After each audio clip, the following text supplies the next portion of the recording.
तैयारी कर रहे होंगे और हम लोग गांधी जी के बारे में पढ़ना लिखना शुरू कर चुके हैं। कई दिन बीत गए। गांधी जी अपने आप में बहुत बड़ा टॉपिक है। जब तक आजादी की कहानी चलेगी तब तक गांधी जी का नाम हर एक जितनी भी घटनाएं घटेंगी सब में गांधी जी का कोई ना कोई रोल जरूर रहेगा।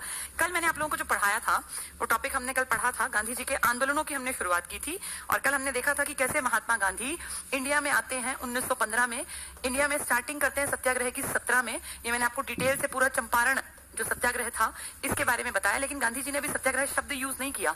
यूज कर रहे हैं उस ट्रिक को, लेकिन शब्द अभी यूज नहीं किया। सत्याग्रह का यूज करना गांधी जी ने इंडिया में नहीं बल्कि साउथ अफ्रीका में सीखा था, Phoenix farm, birthplace of satyagraha, और सत्याग्रह को हथियार के रूप में टोल्स्टॉय फार्म में, जहां एजुकेशनल एक्सपेरिमेंट्स भी गांधी जी ने किए। ये दोनों फार्म मिलेंगे आपको दक्षिण अफ्रीका में।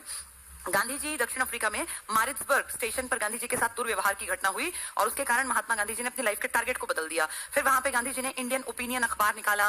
गांधी जी ने वहां हिंद स्वराज किताब लिखी जिसमें लिखा था कि अगर इंडिया आजादी चाहता है तो अंग्रेजों के साथ सहयोग करना बंद कर दे। ठीक है, चलिए कल हम लोगों ने चंपारण पढ़ा। फिर हमने देखा 1918 में गांधी जी ने कैसे अहमदाबाद में मिल मजदूरों के साथ खड़े होकर मिल मजदूरों की एकता बनी रहे, इसके लिए महात्मा गांधी ने भूख हड़ताल पहली बार इंडिया में, ये खूब पूछते हैं एग्जाम्स में, महात्मा गांधी ने पहली बार भूख हड़ताल कहां पे की? तो महात्मा गांधी ने भूख हड़ताल पहली बार अहमदाबाद के मिल मजदूरों में यूनिटी भरने के लिए की, क्योंकि धीरे धीरे वो आंदोलन से हटते जा रहे थे और कहीं ना कहीं काम पकड़ने की शुरुआत कर रहे थे। तो गांधी जी ने ये फील कराया कि देखो हमारे लिए अगर एक आदमी भूखा रह सकता है तो क्या हम इकट्ठे भी नहीं रह सकते, हम एकता से भी नहीं रह सकते। और महात्मा गांधी की ये जो कोशिश थी ये कामयाब हुई, क्योंकि मिल मजदूरों को उनका हक मिला और जो 20% और 50% के बीच का एक आंकड़ा था, 35% प्लेग बोनस को लेकर मिल मालिकों ने हामी भर दी। गांधी जी की ये भूख हड़ताल कामयाब हुई। यहां से गांधी थोड़े से बड़े लीडर से एक था ना चंपारण में छोटे नील किसानों के लिए, अब गांधी जी मिल मजदूरों के फेवरेट। और इसी के कुछ महीने के अंदर अंदर तीसरी घटना को भी अंजाम दिया गया,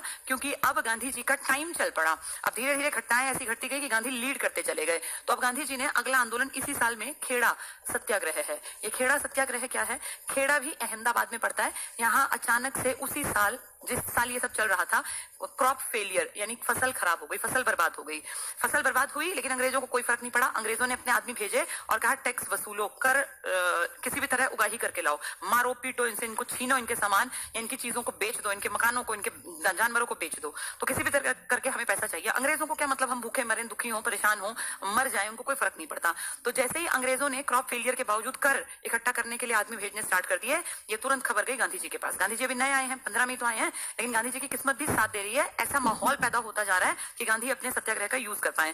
महात्मा गांधी ने खेड़ा पहुंचकर कहा कि किसी को भी टैक्स देने की जरूरत नहीं, हम इसके खिलाफ धरना देंगे और ये कहलाएगा खेड़ा सत्याग्रह की सत्य के लिए आग्रह। भाई हम कहां से दे अपने घर को, पुराने जो अनाज बचा है वो इस साल हम लोग पेट भरने के लिए अपने बच्चों को पालने के लिए रखेंगे ना। तुम्हें टैक्स, अगर टैक्स के रूप में वो पुराना अनाज दे दें तो क्या हम भूखे मरेंगे हमारा परिवार? और हम बिल्कुल भी टैक्स नहीं देंगे, क्योंकि ये नियम था, अंग्रेजी नियम था कि अगर किसी साल पिछले साल के मुकाबले 1/4 तक ही प्रोडक्शन होता है तो टैक्स लिया नहीं जाएगा। ये कानून था। और उस साल 25% से, मान लीजिए अगर 1 एकड़ में, एक आइडिया लेते हैं, 100 बोरी निकलती थी ना, तो उस साल 25 भी नहीं निकली, तो फिर टैक्स किस बात का? ये नियम है कि अगर 1/4 भी नहीं होता तो टैक्स माफ किया जाएगा। लेकिन टैक्स माफ नहीं किया गया और अंग्रेजी सैनिक पहुंचते और मारपीट करते। तो गांधी जी ने कहा मैं इसमें सत्याग्रह करूंगा।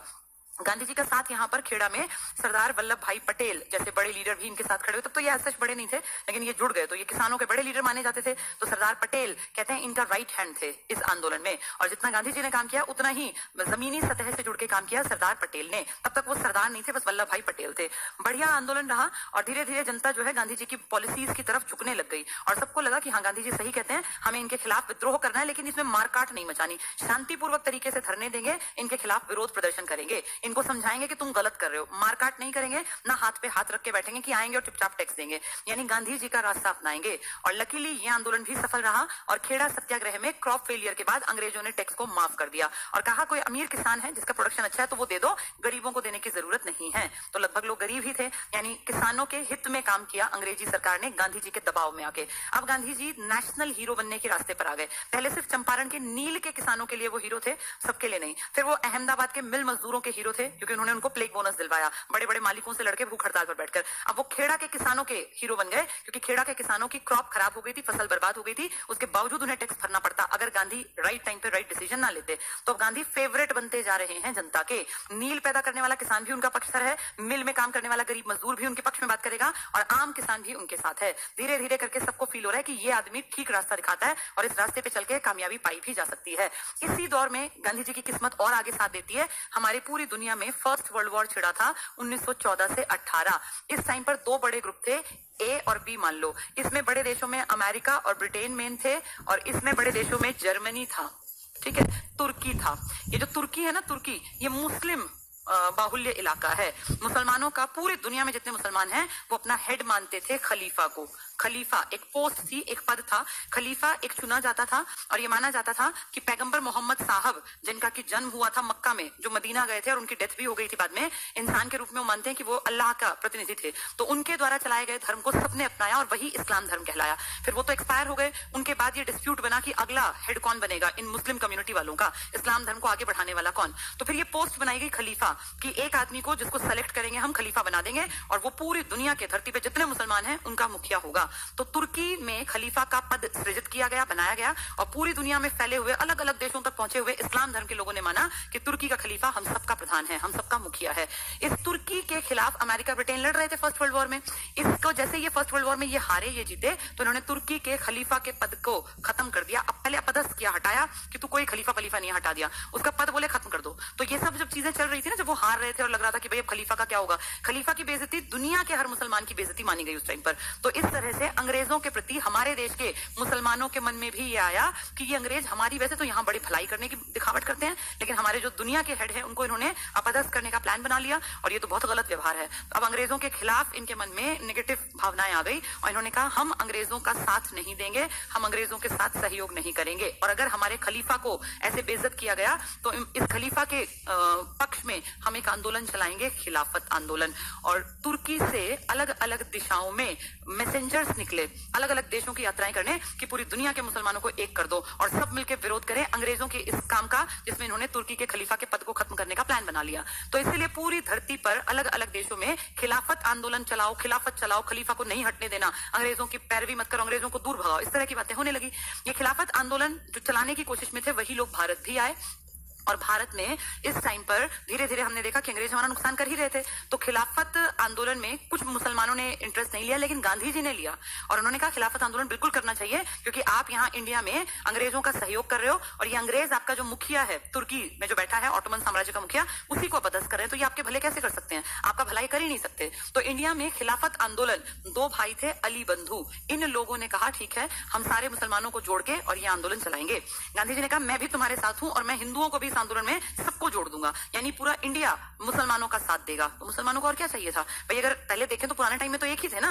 ये तो 1905 के बंगाल विभाजन ने जो गड़बड़ की थी कर्जन ने, उसके बाद ही तो मुस्लिम लीग बनी थी। उसके बाद 1909 में इनकी सीटें अलग की गई थी, फिर 16 में कांग्रेस ने मान लिया था कि सीटें अलग, लेकिन अगर बैकग्राउंड में देखें तो ये मिलजुल के रहा करते थे। तो फिर से वापस गांधी जी को लगा कि मुझे हिंदू मुसलमानों की एकता का ये टाइम है और मुझे थोड़ा काम करके इन सबको वापस अगर मैं कर पाऊं तो एक कर देना चाहिए। तो महात्मा गांधी ने खिलाफत कमेटी को कहा कि मैं आपके साथ हूं। दिल्ली में ये बैठक हो रही थी, खिलाफत कमेटी ने कहा अगर आप हमारे साथ हैं तो पूरा भारत हमारे साथ है और हम आपका स्वागत करते हैं। इसीलिए महात्मा गांधी को खिलाफत कमेटी का प्रमुख बनाया गया। कितनी अजीब बात है, कमेटी है मुस्लिम कम्युनिटी की, खिलाफत खलीफा के पक्ष के लिए, लेकिन उसका मुखिया जिसको बनाया गया वो एक मुसलमान नहीं है बल्कि वो महात्मा गांधी है। ठीक है, तो महात्मा गांधी खिलाफत कमेटी के प्रमुख बन गए।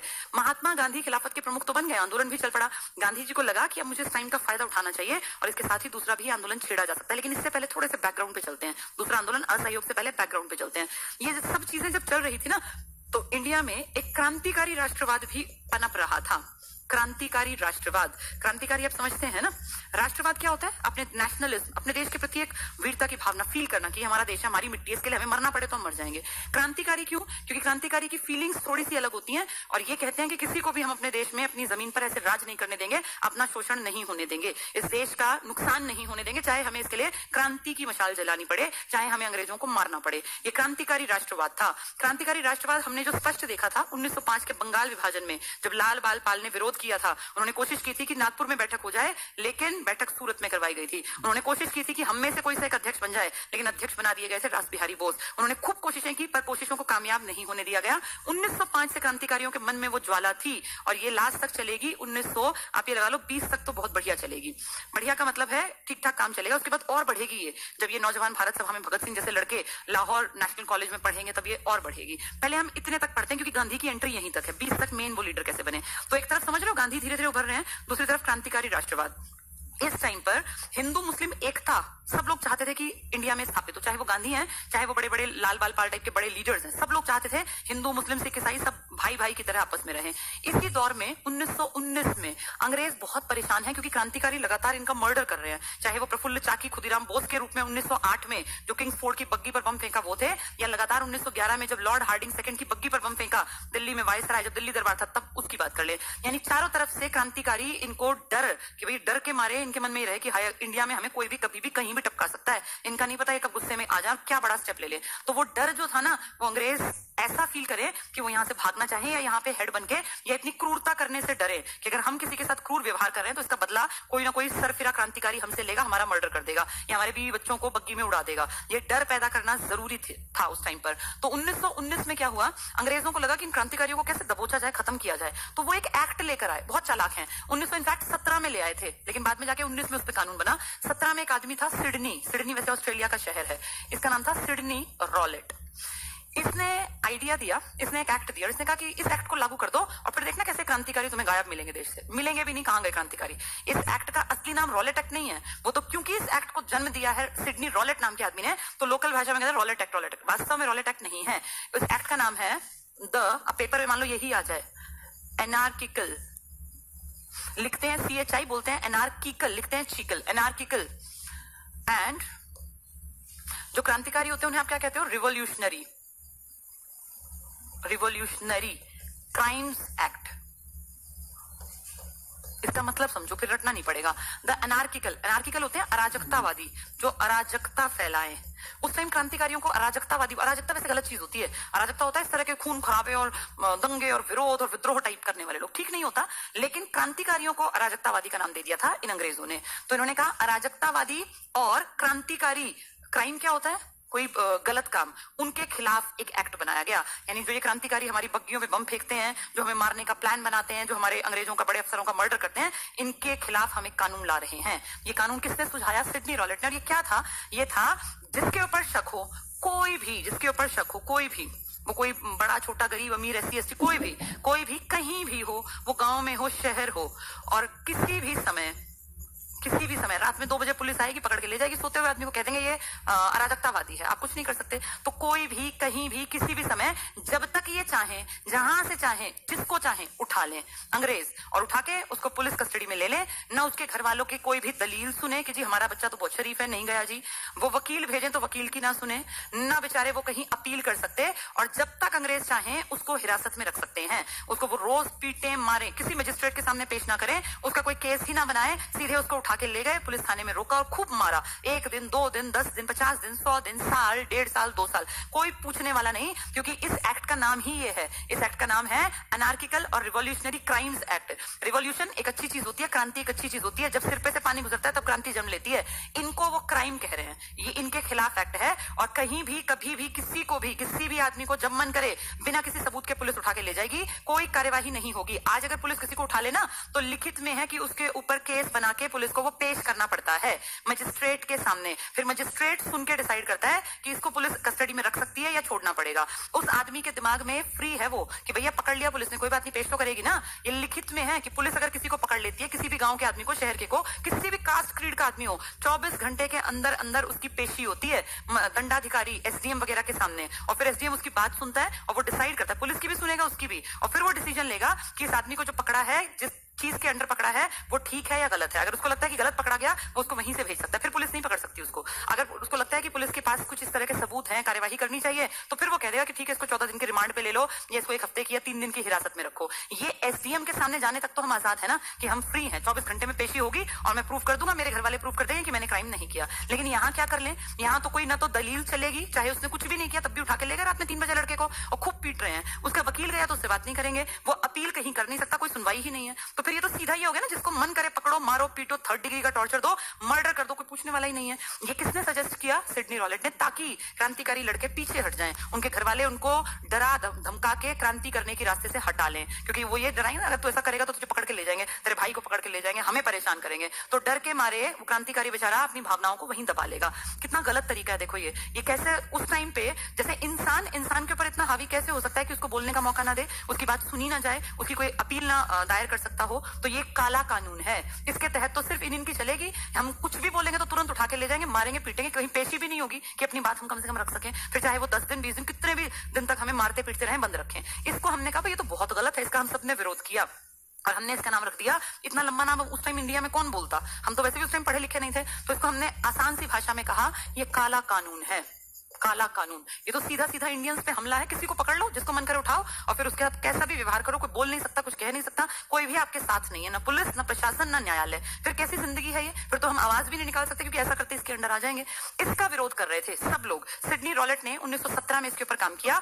एक्ट का नाम anarchical and revolutionary crimes act है, लेकिन इसको आसान भाषा में हमने उस आदमी के नाम पे रॉलेट एक्ट नाम दे दिया और इंडियंस को, हिंदू मुसलमानों को, सबको समझाने के लिए नाम दे दिया काला कानून। तो काला कानून का हम विरोध कर रहे थे और इस विरोध का तरीका ये था कि हिंदू मुसलमान सिख सब आपस में इकट्ठे हो गए कि हम सब इसके विरोधी हैं। और इसी एक्ट में 2 लीडर बहुत ज्यादा एक्टिव थे कि इसके खिलाफ हम काम करेंगे। एक का नाम था डॉक्टर सत्यपाल और एक का नाम था डॉक्टर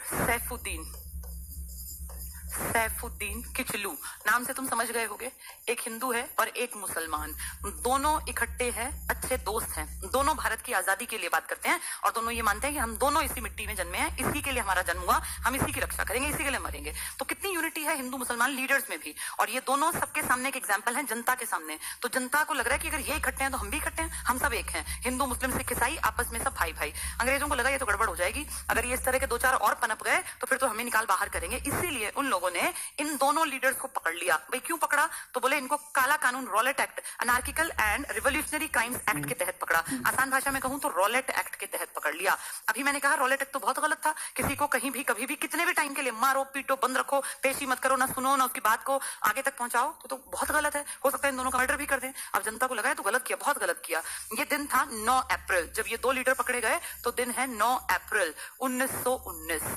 इकट्ठे हैं दोनों लीडर्स, पकड़ लिए गए। अब ये कहां गए किसी को कुछ नहीं पता, कोई पता ही नहीं रहा। कह दिया रॉलेट एक्ट में पकड़े गए हैं, इनके खिलाफ कुछ भी हो सकता है, तुम पूछने वाले भी कोई नहीं हो। कोई बात नहीं, जनता इकट्ठी हुई 10 तारीख को, 10 अप्रैल 1919 को बहुत बड़ी भीड़ जनता की, जिसमें हिंदू थे, सिख थे, मुसलमान थे। ये दोनों पकड़े गए थे पंजाब के अमृतसर वाले इलाके में। वहीं ये लोग लाहौर और अमृतसर में तो बहुत तगड़े तरीके से विरोध किया जा रहा था। लाहौर में बड़े पैमाने पर रैलियां और इस तरह की चीजें, ऐसे ही अमृतसर में। तो अमृतसर में 2 लीडर पकड़े गए 9 अप्रैल को। 10 अप्रैल को एक बड़ी भीड़ इकट्ठी हुई अमृतसर के डीसी के घर के बाहर, उसके दफ्तर के बाहर। जो अमृतसर का उस टाइम डीसी था ना, अधिकारी सबसे बड़ा, जो डिस्ट्रिक्ट को कमीशन करता था, देखता था, उसके घर, उसके दफ्तर के बाहर एक बहुत बड़ी भीड़ इकट्ठी हुई इंडियन लोगों की। और सबने कहा कि भाई सैफुद्दीन को छोड़ो, सत्यपाल को छोड़ो, नारे लगाए अंग्रेजों के खिलाफ। तो इन्होंने देखा, अंग्रेजों ने, इन्होंने कहा ये भीड़ थोड़ी बेवकूफ है, क्या करें, मान नहीं रहे हैं, हम कह रहे हैं इनको आजाद करो, ऐसे कैसे पकड़ लिया, हमारे लीडर्स हैं, इनके खिलाफ कोई सबूत दिखाओ। तो उन्होंने कहा ये रॉलेट एक्ट में पकड़े गए और कोई सुनवाई नहीं होगी, हमारी भीड़ नहीं हटी। जब भीड़ नहीं हटी तो उन बेवकूफ लोगों ने इस भीड़ पे गोलियां चलवा दी कि भाई इनको कैसे भगाएं, तो गोलियां चलवा दो। उस भीड़ पे जब गोलियां चली तो उसमें 20-30 आदमी मारे गए। अब वो गुस्सा, भीड़ और गुस्से में आ गई और उन लोगों ने फिर वो उपद्रवी के रूप में काम किया और अंग्रेजों की बिल्डिंग जला दी, इनके बैंक में आग लगा दी, एक आधी बिल्डिंग जला दी। 9 तारीख को ये घटना हुई थी पकड़े जाने की। 10 तारीख को ये लगा लो कि बिल्डिंग्स में आगजनी कर दी हमारे देश की जनता ने, गुस्से में। वो गुस्सा क्यों? क्योंकि अंधाधुंध गोलियां चलाई गई, 10-20 आदमी मार दिए। और वो कर क्या रहे थे? वो एक धरना दे रहे थे, वो एक प्रदर्शन कर रहे थे, किसके खिलाफ? कि भाई हमारे लीडर्स को तुमने क्यों पकड़ा और उन्होंने क्या जुर्म किया ऐसा कि तुम उनको इस तरह से पकड़ सकते हो। 10 तारीख को ये घटना हुई। इसके बाद जब ये सब जला दिया ना इन्होंने, तो सोचो पुलिस प्रशासन और जनता टकराएगी आपस में। 11 तारीख को क्या घटना हुई? अब हम लोग गुस्से में थे, ये गुस्सा था पुलिस के खिलाफ, प्रशासन के खिलाफ कि ऐसे कैसे मार सकते हैं। जिस जिसको पता चला सबको बुरा लगा। 11 अप्रैल की घटना है, 11 अप्रैल 1919। हमारे यहाँ पे पढ़ाने लग गए थे, वो मिशनरी स्कूल्स चलाते थे और उनमें पढ़ाती थी नन, जो ईसाई धर्म को आगे बढ़ाते थे। तो एक महिला थी, यहाँ अमृतसर में स्कूल चलता था, तो एक महिला जो कि विदेशी थी, अंग्रेजों की थी, नन के रूप में स्कूल में पढ़ाती थी। उसका स्कूल था, मतलब वो बड़ी मेन महिला थी, वहां की मेन टीचर थी, प्रिंसिपल टाइप।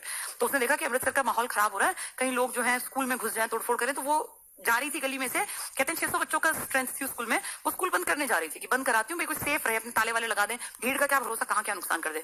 तो जो महिला अपने स्कूल में जा रही थी, तो उसको जो इंडियन भीड़ थी, जो गुस्से में थी अंग्रेजों के खिलाफ, क्योंकि उनके कल ही कुछ लोग मरे हैं, उन्होंने आगजनी की लेकिन गुस्सा भी निकला नहीं है। तो 11 तारीख को उस महिला को उन लोगों ने पकड़ लिया जो उपद्रवी थे, और गलत जो है इन्होंने किया, उस महिला को जो है बाल खींच के गली में गिरा दिया और लातों से मारा, जो नहीं करना चाहिए था। बेशक वो अंग्रेज थी महिला, लेकिन महिला होने के कारण उसकी इतनी रिस्पेक्ट की जानी चाहिए थी, हमारा गलत व्यवहार व्यवहार था और गलत को गलत कहना चाहिए। हमने जो बिहेवियर दिखाया 11 तारीख को वो बिल्कुल भी ठीक नहीं था और इस बात से सबको गुस्सा आया, अंग्रेजों को भी गुस्सा आएगा।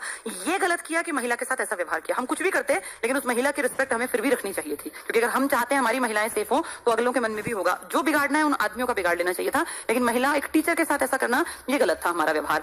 11 तारीख को ये हुआ, ये अंग्रेजों के कानों में गया कि ऐसे ऐसे हमारी मिशनरी महिला के साथ गलत व्यवहार किया इंडियन भीड़ ने। बहुत ही गलत था ये, मतलब हद दर्जे की गलती थी, ये हमारी नहीं करनी चाहिए थी।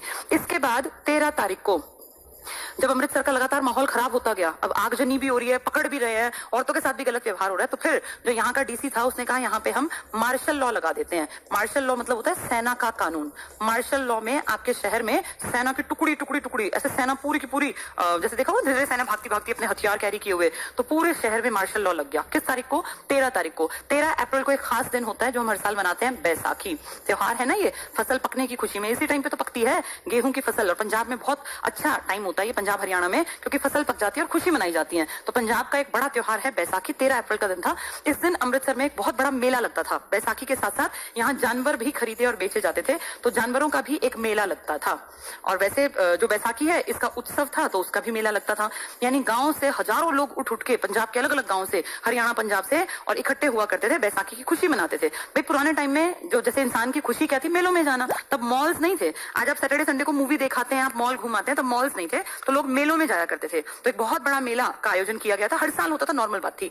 ये मार्शल लॉ लग गया 13 अप्रैल को। उस टाइम कोई सोशल मीडिया नहीं था। आज एक भी घटना होती है तो पूरे देश में तुरंत फैल जाती है। उस टाइम अखबार पढ़ना बहुत कम लोगों तक सीमित था, टीवी उस टाइम ऐसे थे नहीं, रेडियो लोग ऐसे सुनते नहीं थे, तो सोर्स क्या था? कोई भी नहीं। ये मार्शल लॉ लग गया, सेना का कानून है, आप जा नहीं सकते वहां पर, ये किसी को पता ही नहीं। लोग बेचारे भोले भाले अपने गांव से उठ उठ के ट्रैक्टर भर भर के और ट्रॉली भर भर के और पैदल अपने परिवारों को लेकर, पूरी ज्वाइंट फैमिली रहा करती थी। भाई 4 भाई हैं, उनकी पत्नियां हैं, उनके बच्चे हैं, उनके बूढ़े माँ बाप हैं, उनकी कोई अनमैरिड सिस्टर है, तो मतलब 20-20, 30-30, 40-40 लोगों का एक एक परिवार, और वो उठ के अपना मेला देखने आए हुए थे। तो मेले में आए हुए थे। दोपहर में सरकार ने एक बहुत चालाकी चली, अंग्रेज सरकार ने जानवरों का ये मेला बंद करवा दिया दोपहर के 2 बजे। बोले मेला बंद हो गया है मार्शल लॉ। तो लोग जो हजारों लोग जानवर, क्योंकि भाई पंजाब और हरियाणा में तो भैंस और ये सब चीजें बहुत चलती है ना, तो उस मेले में बहुत लोग खरीदारी करने आए थे, जानवरों को बेचने खरीदने। उन सबको लगा यार 2 बजे बंद हो गया, अब क्या करें, दोपहर में तो कहां जाए, तो चलो 2-4 घंटे यहाँ मेले, इसमें यहाँ पास में एक बाग था जलियांवाला, यहाँ काट लेते हैं और फिर शाम को ठीक है अपने घर चल पड़ेंगे वापस। जैसे 5 बजेंगे, 5-6 बजे तो वापस चल पड़ेंगे। अब वो जानवरों का मेला बंद होने के चक्कर में लोग इस बाग में आने लग गए। जैसे पास में तो कोई रेस्टोरेंट होटल्स नहीं थे, तो कहाँ सुस्ताएं बैठ के कहाँ अपनी थकान मिटा लें, 2-4 घंटे बाद वापस चले जाएंगे। तो वो बेचारे अनोइंगली एक बाग में आने लग गए। इस बाग में आने जाने का एक तो था मेन गेट, और बाकी छोटे छोटे 4-5 गेट थे यहाँ, जो कि आवाजाही के लिए यूज कम होते थे। मतलब एंट्रेंस बहुत छोटी थी। वैसे ये बाग बहुत बड़ा था। ये 6.27 एकड़ का है। एक आम भाषा में कहूँ तो बहुत लोग 6-7 एकड़ कह देते हैं। 1 एकड़ मतलब 1 किला, जिसमें 5 बीघे आते हैं। तो आप लगा लो कि काफी बड़ा बाग होगा। 6 एकड़ तो बहुत हो जाता है ना, 6 किले जमीन तो बहुत बड़ी, आज सुन के बड़ा लग रहा है। तो इतने बड़े में ये बाग फैला था, पेड़ ही पेड़ है, बीच में कुआं भी था और काफी बड़ा खुला बाग था। यहाँ जनसभाएं की जा सकती थी। अब ये लोग जो जानवर का मेला देखने आए, उत्सव मेला देखने आए, घूमे फिरे, थक गए, तो परिवार के परिवार है, अपनी रोटी पानी बांध के लाए हुए हैं, और 20-20, 25-25 परिवार से, एक परिवार से आदमी है, तो वो सब अपना चादर में आराम से पेड़ों के नीचे बिछाई लेट गए, बैठ गए। उनको नहीं पता कि यहाँ क्या हो रहा है, ये मार्शल लॉ नाम की चीज क्या है। इसी दौर में जब ये सब चल रहा है, अनजान जनता, बिल्कुल अनजान, उसी टाइम पर कुछ लोग, जो वो 2 लीडर्स पकड़े गए हैं ना, कौन कौन, सत्यपाल और सैफुद्दीन किचलू, जिनके विरोध में हमने आग भी जला, उन्होंने अंग्रेजों की बिल्डिंग जलाई थी, लेकिन अभी भी गुस्सा है क्योंकि छूटे थोड़ी है। तो इन दोनों के विरोध में एक छोटी सी सभा, कि जिसमें क्रांतिकारी इकट्ठे होंगे, एक छोटी सी सभा इसी बाग के एक कोने में अरेंज की गई कि भाई हम लोग जो है क्या प्लान करें, कैसे छुड़वाएं सत्यपाल और सैफुद्दीन किचलू को। तो सभा में कुछ लोग इकट्ठे होने थे, 20-30, 50-100 लोग होते हद से हद।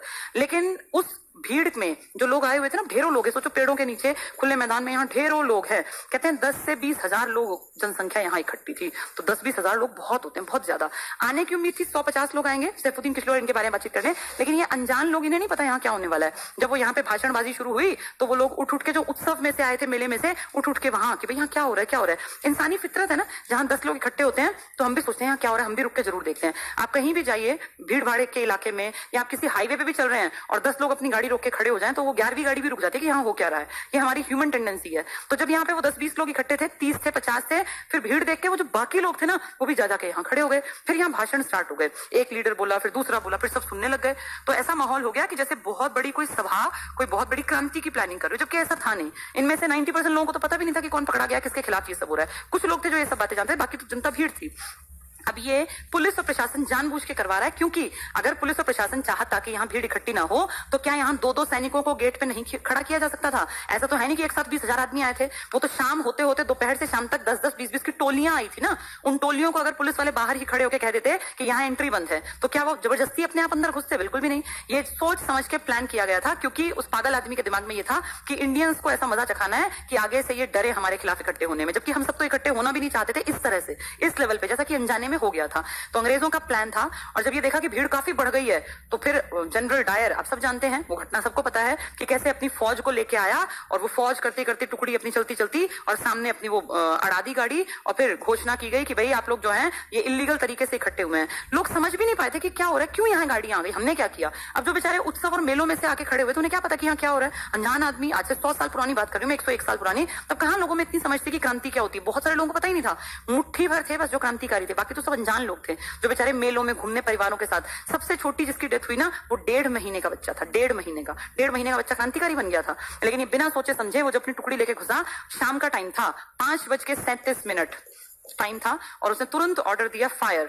और फायर कहते अंधाधुंध गोलियां लगातार चलाते गए, लगातार। ये देखा ही नहीं कि जैसे आदमी, जब वो टुकड़ी आके अंदर खड़ी हुई तो भाषण चल रहा था, सबने देखा टुकड़ी क्यों आ रही है, और जैसे पीछे मुड़ के देखा, जैसे जहां बैठे थे लोग खड़े होके वो सोचते हैं कि हम क्या करें, हमने क्या किया, कोई बात करने वाला तो हो कि हम क्यों ऐसे यहाँ पे टुकड़ी ले आए, हमने क्या कर दिया। ये कोई बातचीत नहीं, सीधी अंधाधुंध फायरिंग। तो लोग भागने लगे, भगदड़ में कितने लोग तो चंपेड़ में मर गए, पैरों के नीचे कुचले गए। अब कहाँ भागे, जिस गेट से आए थे उस गेट पे तो पुलिस खड़ी है, और वहां अंधाधुंध फायरिंग है, तो उस तरफ कौन भागेगा। इधर उधर भागे कि ऊंची ऊंची दीवारें फांद जाएंगे, लेकिन इतनी ऊंची दीवार पे, इतना ये जाहिल आदमी था कि जब लोग दीवारों पे चढ़ रहे थे तो इसने कहा कि फायरिंग जिस तरफ कर रहे हो उसकी डायरेक्शन मोड़ दो, और जहां दीवारों पे चढ़ रहे हैं इस तरफ गोलियां चलाओ। इतनी ज्यादा गोलियां चलाई गई अंधाधुंध, जितने लेके चले थे ना वो गोलियां, एक भी गोली वापस नहीं बची, सारी चला दी। 10 मिनट लगातार अंधाधुंध फायरिंग हुई।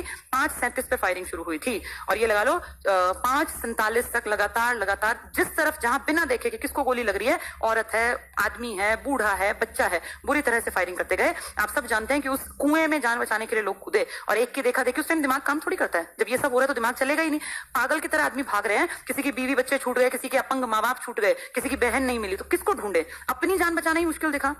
कैसा माहौल, एक बार सोच के देखो उनके सामने, वो क्या करें वो लोग। और फिर भाग भाग के जो कुएं में कूदे, 120 डेड बॉडी तो कुएं से निकाली, दम घुट गया उनका, हाथ पैर टूट गए, दम घुट गया। 120 लोगों को एक एक करके लाश निकाली गई। तो वो सोचो वो डर क्या था, वो कैसा फील किया होगा, और कितने लोगों को तो कारण ही नहीं पता कि क्यों ये गोलियां चल रही हैं। उस टाइम दिमाग काम कैसे करेगा। इसी बाग में तो थे उधम सिंह जी जो वहां बेहोश होकर गिर गए थे उस टेम्पेड में। फिर जब वो उठे तो चारों तरफ लाश ही लाश देखी, और उसको देख के उनके मन में आया था कि मैं इस आदमी को जिंदा नहीं छोड़ूंगा जिसने ये सब करवाया है। और यही कारण है कि 1919 की इस घटना का बदला उन्होंने 1940 में लिया, कैक्सटन हॉल लंदन में जाके। जब वो, जिसने कि यहाँ पे ये मार्शल लॉ लगाया था, जो पंजाब का हेड था, वो वहां पे काफी बुढ़ा हो चुका था और वहां पे भाषण देने के लिए स्टेज पे चढ़ा था, तब फिर उसने उठ के उधम सिंह ने और उनको गोली मार दी। कई अंग्रेज मारे थे, 2-3 मारे थे। फिर उनको बाद में बताया कि तुमने इतने अंग्रेज मारे, तो बोले बस इतने ही मारे। मतलब उनको ये दुख नहीं था कि मैंने क्यों मारे, बोले बस इतने ही मारे, और 2-4 मुझे टपका देने चाहिए थे। तो उधम सिंह जी ने वो सब लाइव देखा था। वो वहां पानी पिला रहे थे, जैसे जनसेवा होती है ना, एनजीओ टाइप की संस्थाएं। तो उधम सिंह जी जहां, क्योंकि बचपन में ही पिताजी चल बसे थे उधम सिंह जी के, ये और इनके बड़े भाई एक अनाथ आश्रम में रहे थे। उन्होंने इनको बहुत अच्छी केयर दी, इनको पाल पोस के पढ़ा लिखा के लायक बनाया। फिर उस अनाथ आश्रम ने, जैसे वो जन सेवाएं करता था, तो जब यहाँ पे ये था कि मेले वेले से लोग आ रहे हैं, तो उन्होंने पानी पिलाने का जिम्मा कि भाई हमारी जो संस्था है ये पानी पिलाएगी। फिर प्यासा आदमी है, पानी मिल जाए तो अमृत लगता है ना। तो उस जन सेवा में पानी पिलाते हुए उधम सिंह जी घूम रहे थे, जब इनकी आंखों के सामने ऐसे पागलों की तरह गोलियां अंधाधुंध चली, और छोटे छोटे बच्चों को लेकर माएं भाग रही हैं, औरतें कुएं में कूद रही हैं। ये समझ नहीं आया कि क्या हो रहा है, क्यों हो रहा है, क्या लॉजिक है ये सब करने का। तो ये सब चीजें 13 अप्रैल की घटना है। इस 13 अप्रैल को, अच्छा, और इनकी और घटियापन सुनो भाई। ठीक है, गोलियां चली, बहुत लोगों को तो गोली पैर में लगी, कंधे पे लगी, हाथ पे लगी, वो बच सकते थे ना, उनका तो हाथ पैर तो खराब होता। लेकिन ये खबर फैलती, तब कोई टीवी और रेडियो ऐसे नहीं था कि तुरंत बता दे। कई घंटों तक ये खबरें पहुंची, और 8 बजे इन लोगों ने अपना घटियापन दिखाया और कहा कर्फ्यू है। कर्फ्यू का मतलब कोई भी आदमी नहीं आएगा शहर में, यानी जो डेड बॉडी पड़ी है वो पड़े, वो सड़े रात भर, जो आदमी जिंदा है वो अब मर जाए। इनका तो यही प्लान था ना कि जो जिंदा है, जिनको ऐसी गोली लगी है कि वो बचाए जा सकते थे अगर उन्हें उस टाइम पे थोड़ी सी केयर मिल जाती। तो 8 बजे शहर में कर्फ्यू, कि कोई भी गांव से आके अपने भाई बंधु को संभाल ना ले, वो डेड बॉडी पड़ी रहे। तो कितनी शर्म की बात है कि अपने उस घटिया कर्म के बाद भी उनको ये शर्म नहीं आई, उनको ये रियलाइज नहीं हुआ उन लाशों को देख के भी कि इनमें से जो जिंदा है कम से कम उन्हें केयर मिल जाए टाइम पे, ताकि उनके घर वाले उनको संभाल लें। वो 8 बजे के बाद तो कर्फ्यू है कि आप गाँव में, पता चल गया आपको कि आपके माँ बाप, आपके भाई बंधु, आपकी भाभी, आपके बच्चे सब गए हुए थे, आप कहीं खेत में काम संभाल रहे थे, वापस आए, लेकिन पता चला कि हम शहर में जा नहीं सकते उनका शरीर इकट्ठा करने, क्योंकि शहर में कर्फ्यू है। सोचो जरा कितना ज्यादा शोषण था ये इंसान का कि वो अपने जाके अपने घर वालों की डेड बॉडी को संभाल भी नहीं सकता, ढूंढ भी नहीं सकता उस लाशों के ढेर में कि कहाँ मेरा भाई पड़ा मिलेगा, कहाँ मेरी माँ पड़ी मिलेगी और कहाँ मेरे पिताजी की डेड बॉडी होगी, क्योंकि कर्फ्यू लग गया। तो कितनी शर्मनाक घटना है। जैसे इंसान को जानवर से भी बदतर समझा अंग्रेजों ने। इंडियंस की जान की कीमत क्या थी। तभी तो उधम सिंह जी जैसे क्रांतिकारी इस देश में जन्मे कि जिन्होंने लाइव देखा ये, उनका खून खोल गया कि ये क्या मतलब हद दर्जे की बेशर्मी है। ऐसे तो कोई जानवर को भी नहीं मारता जैसे इन्होंने आदमियों को, औरतों को, बच्चों को और बूढ़ों को मारा। 1919 की ये घटना मन पे एक ऐसा निशान छोड़ गई कि वो अब तक भी भरा नहीं है। और कितने लोग देखो आज भी अमृतसर जाके जलियांवाला बाग घूम के आते हैं, वो देख के आते हैं। और आज भी उधम सिंह की जो बचा हुआ शरीर की राख थी ना, वो वहीं पर रखी हुई है। तो इसके कारण, इस घटना के कारण 1940 में कैक्सटन हॉल में लंदन में जाके मारा था उन्होंने, जो इसका पंजाब का उस टाइम पे कमिश्नर था। ठीक है, ये घटना हुई। अब इस सब का फायदा गांधी जी को मिलेगा। जो ये घटनाएं हो रही है ना, इन सबसे सबके मन में रोष है, एक गुस्सा है कि ये सब क्या चल रहा है और इस सब के खिलाफ जनता कुछ करना चाहती है। जैसा आज आप लोग चाहते हैं ना कि देश में परिवर्तन आना चाहिए, सच में आना चाहिए, बहुत हद हो गई, लेकिन क्या करें, कोई रास्ता नहीं। इस टाइम का फायदा गांधी जी को मिलेगा क्योंकि जनता रोष में है, जनता के मन में गुस्सा है, जनता के मन में रॉलेट एक्ट को लेकर गुस्सा है, जनता के मन में जलियांवाला बाग को लेकर गुस्सा है, जनता के मन में एक नेगेटिव फीलिंग है जिसको सही रास्ता मिलना चाहिए। और इसी का फायदा गांधी जी उठाएंगे। और अब गांधी जी एक बड़े लीडर के रूप में उभरेंगे क्योंकि वो एक नया विचार देंगे असहयोग आंदोलन का। अगर इसको मैं कहूं क्रांतिकारियों की नजर से तो वो तो कहते हैं कि मारो इन अंग्रेजों को, जहां मिले वहीं मारो। अगर कहे उदारवादी तो कहते कोई बात नहीं, एप्लीकेशन लिख दो जी आपने जलियांवाला बाग हत्याकांड कर दिया और हमें इसका खेद है, इस पे उचित कार्यवाही करे। और मैं आपको बताऊं, जब ये इतना नृशंस हत्याकांड हुआ ना तो रविन्द्रनाथ टैगोर ने अपनी उपाधि लौटा दी। उनको नाइटहुड की उपाधि दे रखी थी अंग्रेजों ने, वो लौटा दी। एक शंकर थे, शंकर नाम के एक बहुत बड़े आदमी थे, उन्होंने इस्तीफा दे दिया। अंग्रेजों के राज में एक अच्छी पोस्ट पर थे वो, उन्होंने विधान परिषद से इस्तीफा दे दिया। यानी लोगों को फील हुआ कि अंग्रेजों ने गलत किया, नहीं करना चाहिए था। चाहे वो अंग्रेजों के चहीते थे इंडियन, लेकिन उनको फील हुआ कि ये गलत था। इसीलिए अंग्रेजों को दिखावटी एक आयोग बनाना पड़ा और उस आयोग को नाम दिया गया हंटर आयोग। हंटर नाम का आदमी इसका मुखिया था। हंटर आयोग बना, 8 सदस्य इसमें आए, बैठक बुलाई गई और कहा गया कि भाई हम इसकी पूरी कार्यवाही करेंगे, पूरी इसकी जांच पड़ताल करेंगे। इन 8 सदस्यों में से 5 तो पक्के अंग्रेज थे और जो 3 थे ना इंडियन, उनमें से एक थे MC सीतलवाड़, MC सीतलवाड़, एक थे इसमें सेठ जगत नारायण और एक थे इसमें साहबजादा। साहबजादा है ना, जैसे आजकल हम लोग जो है, मुझे ध्यान है हमारी मम्मी वगैरह के टाइम में लोग कहते हैं अच्छा तुम हो गए साहबजादे। साहबजादे एक्चुअली एक उपाधि थी, अंग्रेज देते थे, ये मुस्लिम लोगों को मिलती थी, तो साहबजादा उनके नाम के आगे लगता था। अब बाद में ये मजाक टाइप में था कि अच्छा तुम साहबजादे लगे हुए हो। साहबजादा जैसे हमारे यहाँ लाला जी साहबजादा, राव साहब, राय साहब, इस टाइप से मुस्लिम लोगों में। तो सोचो साहबजादा जिसको उपाधि दी गई है वो अंग्रेजों का कहीं ना कहीं भाई पॉजिटिव मानने वाले होंगे। जगत नारायण सेठ है, सेठ समझ जाओ कितने अमीर होंगे और अंग्रेजों की कृपा दृष्टि इन पे रहती होगी। MC सीतलवाड़ भी, इनके ऊपर भी अंग्रेजों की कृपा दृष्टि। तो ये जो 3 आपको इंडियन नाम दिख रहे हैं ना, ये लिखेंगे वही जैसा ये 5 चाहेंगे, बस दिखावटी कह दिया देखो तुम्हारे इंडिया से 3 आदमी ले लिए ना हमने, हम सही और सच्ची कार्यवाही करेंगे और रिपोर्ट बनाएंगे। इस रिपोर्ट को तैयार होने में जब टाइम लगा, उस टाइम में लिखा बाद में रिपोर्ट में, रिपोर्ट का निचोड़ क्या आया कि जो भी इसने किया, डायर ने जो किया वो इसने अपनी देशभक्ति से प्रेरित होकर किया, अपनी मतलब महारानी के प्रति, और थोड़ा सा मेंटली इसने डिस्टर्ब था ये, और थोड़ा सा इसने क्विक डिसीजन ले लिया जो कि इसको नहीं लेना चाहिए था, बस इतना, इससे बस यही गलती हुई। एक आदमी ने हजारों आदमी मार दिए, कितने आदमियों को उसने अपंग कर दिया, फिर कर्फ्यू और लगा दिया ताकि वो संभाले भी ना जाए। और इन्होंने रिपोर्ट में लिखा कि वो अपने देश प्रेम से प्रेरित था, तो उसका देश प्रेम है, और हम अगर इकट्ठे होकर बातचीत भी कर ले तो वो गलत है। और उसका थोड़ा सा दिमाग जो है ठीक स्थिति में नहीं था तो अपने आप को गोली क्यों नहीं मार ली उसने। उसका दिमाग वैसे तो इतना ठीक था कि मैं अपने आप ना मरूं, मेरा कोई अंग्रेज बंधु ना मरे, उसका दिमाग इतना खराब था कि इंडियन सारे मर जाएं। और उस आदमी को एक तरह से खाली छोड़ दिया कि भाई इसकी ज्यादा बड़ी गलती नहीं है। तो उस आदमी ने, जिसने इतना गलत डिसीजन लिया, इतनी बड़ी पब्लिक को उसने कितना नुकसान पहुंचाया, उस आदमी के लिए कुछ भी नेगेटिव नहीं हुआ। सबने भर्त्सना की कि ये कैसी रिपोर्ट है, आंखों देखे सबके सामने गलत हुआ, रिपोर्ट कह रही है कि कुछ भी गलत नहीं हुआ, और वो थोड़ा सा गुस्से में था इसलिए उससे गलत डिसीजन लिया गया। तुम्हारा तो डिसीजन इतना बड़ा भी छोटा सा गलत डिसीजन है, और हम कुछ अगर प्लानिंग भी कर लें, खड़े होकर 4 लोग बात कर लें तो तुम उठा के ले जाओगे, मारोगे, पीटोगे, ना कोई अपील, ना कोई दलील, ना कोई वकील, यानी हम पागल हैं। हमारा देश, हम बात नहीं कर सकते आपस में, और तुम हजारों को मार दो तब भी तुम्हारा थोड़ा सा गुस्सा था तुम्हें। बहुत बढ़िया रिपोर्ट है। इस रिपोर्ट का सबने भर्त्सना की कि ये तो झूठी रिपोर्ट है। कांग्रेस ने कहा हम अपनी कमेटी खुद बैठाएंगे, और कमेटी बनाई गई तहकीकात कमेटी। तहकीकात, नाम से ही सोच लो, तहकीकात करना इसका काम था।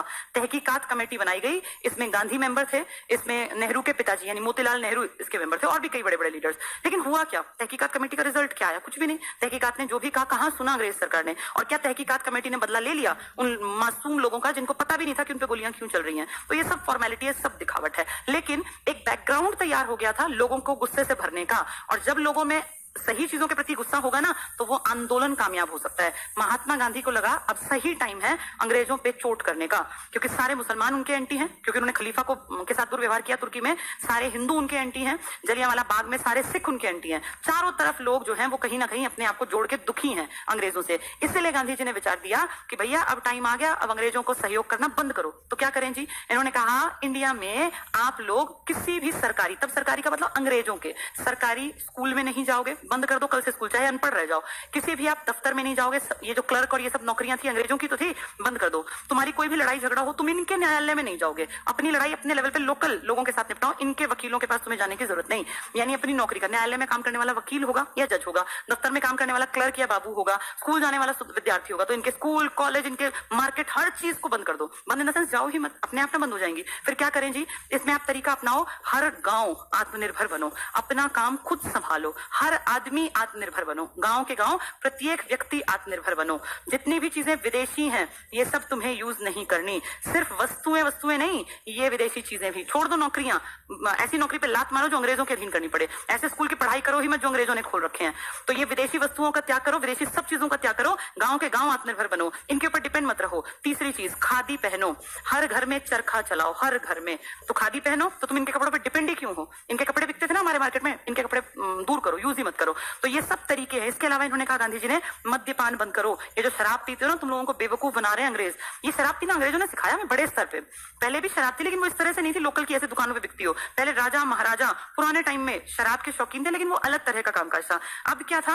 अब मद्यपान एक नशा था जो अंदर तक लोकल लोगों तक पहुंचा दिया अंग्रेजों ने, इतनी दुकानें खोल दी। अब आप देखते हैं ना, आज हर जगह 5-5 मिनट की दूरी पे हर जगह अंग्रेजी शराब की दुकान आपको नजर आ जाएगी, और ये सब सरकार करवा रही है। तो जितनी ज्यादा दुकानें होंगी उतना ज्यादा लोग नशे की तरफ मुड़ेंगे। इजीली अवेलेबल चीज तो बहुत जल्दी नशा किया जा सकता है ना, जो चीजें अवेलेबल नहीं है उनका नशा करना भी मुश्किल है। अब तो इतनी पास नशे की दुकानें हैं कि कोई कुछ कर ही नहीं सकता, ना चाहते हुए भी लोग नशे की तरफ जा रहे हैं। और ये शर्मनाक है कि इंडिया में लगातार नशे की गिरफ्त में जवान पीढ़ी और ज्यादा। जो लोग नशे की गिरफ्त में रहेंगे ना, वो बेसिक चीजों की तरफ कभी ध्यान ही नहीं दे पाएंगे। अच्छे इंसान अच्छाई की चीजें सोचेंगे। जब वो नशे में रहेगा तो उसको पता ही नहीं कि देश को क्या एक्सप्लॉइट हो रहा है, देश में देश का कैसे विकास करना चाहिए। तो एक आम इंसान को जितना ज्यादा नशे में की गिरफ्त में ले लोगे उतना उसका बुद्धि का खात्मा हो जाएगा और वो हक की बात कर ही नहीं पाएगा। इसलिए गांधी ने कहा, मद्यपान को निषेध कर दो, इनकी दुकानों को करवा दो, धरने दो इनकी दुकानों पे। यानी चरित्र अच्छा बनाना पड़ेगा, आपको गलत रास्ते छोड़ने पड़ेंगे, आपको खुद के लिए खुद कमाना पड़ेगा, अंग्रेजों की किसी भी चीज में आपको हेल्प नहीं करनी। ये कहलाएगा असहयोग। फिर लोगों ने कहा, गांधी जी फिर तो हम दिक्कत में, हमारे बच्चे पढ़ेंगे नहीं क्या? गांधी ने कहा नहीं, इसी के पैरेलल हम सब लोग टीचर्स, बड़े लीडर्स टीचर्स के रूप में उतर आए उस टाइम पर। चाहे वो लाला लाजपत राय जैसे लोग थे या तिलक जैसे लोग थे, जितने बड़े लोग थे ये सब टीचर के रोल में आ गए। सीआर दास ने भी उस टाइम पे कॉलेजेस में जा के क्लासेस ली, सब बड़े लोगों ने, कि अगर हम लोग कुछ बदल सकते हैं तो वो नौजवानों को बदल सकते हैं। और उन्होंने कहा कि अब देसी शिक्षा पे काम करो, इन अंग्रेजों की शिक्षा छोड़ो, क्योंकि इन्होंने तो हमारे दिमाग को जकड़ लिया, इसका विकास ही नहीं हो रहा। देसी शिक्षा, राष्ट्रीय शिक्षा पे काम करो। और यही कारण है कि इस टाइम पर हमारे देश में 1925 में 20 से 25 लगातार जामिया मिलिया इस्लामिया या काशी विद्यापीठ या हिंदू विद्यापीठ, इस तरह की संस्थाएं बनती चली गई, जहां हमारे बड़े लीडर्स एज अ टीचर पढ़ाते थे। वो टीचर्स की तरह स्कूलों में आते, कॉलेजेस में आते और बच्चों को कहते कि चरित्र अच्छा होना चाहिए, ये पढ़ना चाहिए। जैसे टीचर का काम सिर्फ लेसन चैप्टर पढ़ाना नहीं होता, टीचर वो होता है जो सही दिशा में देखना और सोचने के लायक बनाए। आप ही को चलना है सही डायरेक्शन में, लेकिन वो लायकियत पैदा कर दे। लाहौर का नेशनल कॉलेज से ही क्यों क्रांतिकारी निकले? हर जगह से क्रांतिकारी नहीं निकले, लाहौर का नेशनल कॉलेज, क्योंकि वहां के टीचर्स बच्चों को उस डायरेक्शन में सोचना सिखाते थे। वो ये दिखाते थे बच्चों को कि अपने हक के लिए आवाज उठानी चाहिए, लड़ना चाहिए, गलत को गलत बोलना चाहे वो अंग्रेज सरकार के अधीन क्यों ना हो। तो ये जो चीजें थी ना, ये महात्मा गांधी ने कहा देशी शिक्षा पे आ जाओ, और देशी शिक्षा में फिर बड़े क्रांतिकारी जो थे वो सब एज अ टीचर अपना रोल निभाने लग गए। ये सब बहुत अच्छा था, बहुत बढ़िया विचार। लेकिन कुछ लोगों ने कहा कि ये क्या बकवास है, और तुम्हें क्या लगता है इससे गोरे भाग जाएंगे? गोरों को क्या फर्क पड़ता है, मत जाओ उनके स्कूलों में, मत जाओ उनकी नौकरी मत करो, उनको कोई फर्क नहीं पड़ता। लेकिन गांधी ने कहा नहीं, इसका फर्क पड़ेगा, तुम्हें आज नहीं दिख रहा लेकिन इसका फर्क पड़ेगा। बहुत सारे लीडर्स ने कांग्रेस छोड़ दी। वो बोले गांधी जो है ना, ये पता नहीं कैसी बातें करते हैं, इसका क्या फायदा। उन्होंने कांग्रेस का त्याग किया, जिनमें एक चौधरी छोटू राम भी थे, जो किसानों के मसीहा कहलाते हैं। उनकी अपनी एक फिलोसफी थी और उनका मानना था ऐसा करने से आप अंग्रेजों को हिला नहीं सकते। लेकिन महात्मा गांधी का ये जो आंदोलन था, बहुत सारी जनता ने इसको पसंद किया और इसके लिए कलकत्ता में एक सत्र रखा गया, जहां इसको अनुमति मिल गई कि ठीक है, इसको हम पारित करवा देंगे। और दिसंबर में जाके इसके ऊपर मोहर लग गई। 1 अगस्त 1920 जिस दिन इसको शुरू करने का वो किया गया था ना, इसी दिन हमने एक बहुत बड़ा लीडर खो दिया, बाल गंगाधर तिलक। लाल बाल पाल का नाम आपने सुना है। लाला जी तो फिर जाएंगे, जब वो लाठियां पड़ेंगी ना, वो उसका बदला फिर भगत सिंह लेंगे। तिलक जो देश में बहुत बड़े लीडर थे, जिन्होंने कहा था स्वराज मेरा जन्मसिद्ध अधिकार है और मैं इसे लेकर ही रहूंगा, जो ये एक नारा दिया था बहुत बड़ा 1916 के लखनऊ अधिवेशन में। 20 में तिलक एक्सपायर हो गए 1 अगस्त को। और तिलक के प्रति जनता का प्यार सुनो कि तिलक के लिए एक कोष गठित करने की बात की गई, जिसमें लोगों को दान देना था। मैं आज से 100 साल पुरानी बात कर रही हूं, आज तुम 2020 में हो। 1 करोड़ रुपया आज भी बहुत बड़ा है ना, सबके लिए, जितने लोग सुन रहे हैं सबके लिए बड़ी चीज है 1 करोड़। 1 करोड़ ऐसा नहीं कि कोई हंसी मजाक है, उस टाइम पर जनता ने दान दे देके तिलक कोष में 1 करोड़ रुपया जोड़ दिया था।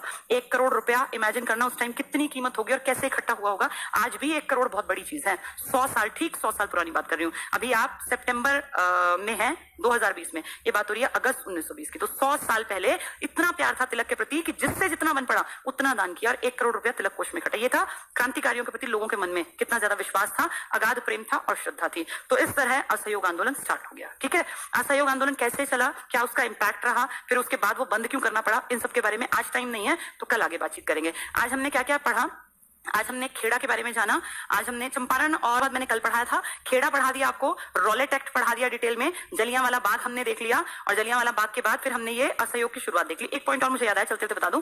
जलियांवाला बाग में जिस महिला के साथ वो गलत हरकत की थी ना, हम लोगों ने उसके बाल वाल फाड़े थे, उसको नीचे गिराया, इंडियन भीड़ ने गलत किया, उस गली में जहां ये हुआ था, उस गली में 19 अप्रैल को एक नियम बना दिया कि इस गली से जो गुजरेगा ना वो रेंग के गुजरेगा। इस गली में से आना जाना नहीं है, और जो जाएगा वो पेट के बल रेंग के जाएगा, ताकि तुम फील करो कि तुमने अंग्रेजों की महिलाओं के साथ क्या किया। अपने लिए वो कितना ज्यादा अच्छा सोचते थे ना, और हमारे देश की महिलाओं के प्रति उनके मन में क्या था। और उसी गली से एक हमारे यहाँ पे एक महिला प्रेग्नेंट थी उस गली में से, तो उसकी माँ जो है, उसकी जो सास है, उसको लेके जा रही थी, अस्पताल जाना था। उसका लगभग ये था कि बस बच्चे का जन्म होने वाला है, 9 महीने की प्रेग्नेंट महिला, और अंग्रेज उस गली में चारों तरफ खड़े रहते थे, पीटते थे जो लोग रेंगते नहीं थे। तो उसको महिला को कहा कि रेंग के जाओ। अब सोचो, जिस महिला के लगभग ये है कि बस डिलीवरी होने वाली है, उसके साथ ये कैसा, और कितनी बिना बुद्धि की बात करें। तब उधम सिंह जी वहां पहुंचे थे, और घोड़े पे जो अंग्रेज था ना, उसको उन्होंने गिरेबान से पकड़ के नीचे गिरा, खूब मारा था। उस मारपीट में फिर वो उधम सिंह जी और उसके बीच की मारपीट को बचाने के लिए वो 4-4 सिपाही भागे, और इतने में उन्होंने इशारा किया था उन महिलाओं की, तुम चली जाओ। तो उधम सिंह जी के मन में कितनी नेगेटिव फीलिंग थी अंग्रेजों के प्रति, इसलिए 40 में जाके उन्होंने लंदन में फिर इसको मारा था। चलिए आज इतना ही पढ़ते हैं, आगे कल इसकी डिटेल पढ़ेंगे। Thank you.